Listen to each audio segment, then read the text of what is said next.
Thank you. I rise in support of H.R. 5819, the Small Business Innovation Research and Small Business Technology Transfer Programs Reauthorizing Act.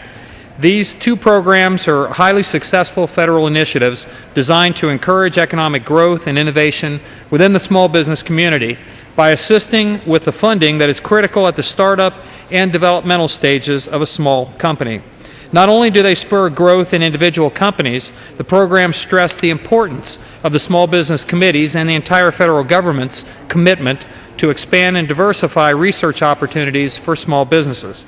Created in 1982, the SBIR program offers competition-based awards to stimulate technological innovation among small, private sector businesses while providing government agencies with new, cost-effective, technical and scientific solutions to meet their diverse needs. This program is not only critical to the unique needs of each of the participating federal agencies, but also to our national economy. Small businesses renew the U.S. economy by introducing new products and lower cost methods of doing business, sometimes with substantial economic benefits. They play a key role in introducing technologies to the market, often responding quickly to new market opportunities. Some of our nation's greatest technological innovations were originated by small business owners tinkering in their workshops, including two very famous Ohioans, the Wright brothers. Our committee worked very hard to produce the legislation we have before us today. We held several hearings on this topic over the last few months, inviting the Small Business Administration, SBIR and STTR program managers from federal agencies, various small businesses, and academics to discuss this program's successes and to consider amendments that would improve it. I'm happy to say that a great many of the ideas presented to the committee have found their way into this legislation. For example, the bill requires agencies with an annual SBIR program of $50 million or more a year to create an SBIR advisory board to review the program quarterly and recommend improvements.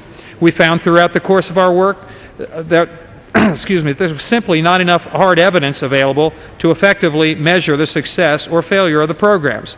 Several of our witnesses touched on this subject, and the National Academies of Science mentioned it in its congressionally mandated study of the SBIR program.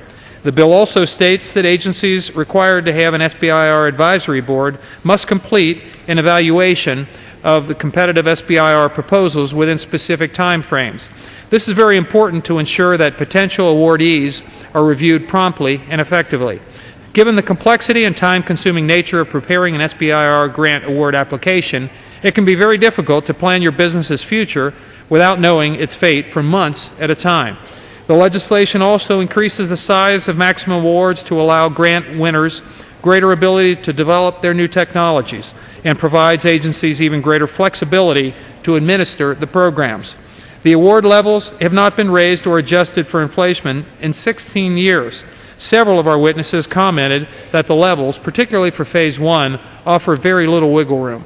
Additionally, I believe this legislation finds an appropriate balance on the issues of venture capital companies' funding of SBIR participants. I'd like to thank the gentleman from Missouri, Mr. Graves, for all his hard work on this issue. Mr. Graves has been a champion on this matter for years and has consistently worked to find a solution that balances funding the best science with maintaining the integrity of the program's goals of helping small businesses. I understand Mr. Graves will be offering a perfecting amendment during this proceeding that effectively strikes this balance, and I would urge members on both sides of the aisle to support the amendment.